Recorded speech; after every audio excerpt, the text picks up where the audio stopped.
Hello NEET students, તમને બધાને ખબર છે કે આપણી જે નીટની એક્ઝામ છે, જે પેપર લીક થયું હતું અને જેના કારણે આપણને બધા ન્યૂઝ મળ્યા, તેના કારણે આપણી જે નીટની એક્ઝામ છે એ કેન્સલ થયેલ છે. તો હવે ગવર્મેન્ટે નવી મતલબ કે રીનીટ એક્ઝામ ડેટ આપણને આપી દીધેલ છે, જે 21 જૂન 2026 અને રવિવારના રોજ લેવાવાની છે. તો અત્યારે આપણે કોઈ પેનિક થવાની જરૂર નથી અને ગવર્મેન્ટે ત્યારબાદ એક બીજું ડિસિઝન પણ આપેલ છે કે આવતા વર્ષથી જે નીટની એક્ઝામ લેવાશે એ એક્ઝામ સીબીટી મોડથી લેવાશે.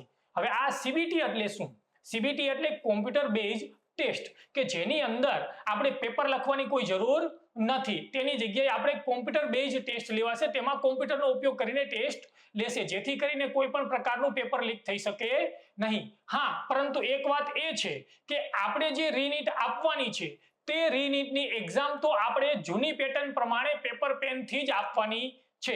અને બીજા સૌથી ખુશીના સમાચાર એ છે કે હવે આપણે એક્ઝામ ફીસ જે રીનીટ આપવા માટે જે ફોર્મ ભરીએ છીએ એમાં કોઈ પણ પ્રકારની એક્ઝામ ફીસ આપવાની જરૂર નથી. તો ગવર્મેન્ટનું તમને આ ડિસિઝન કેવું લાગ્યું? સીબીટી શું યોગ્ય છે કે નહીં?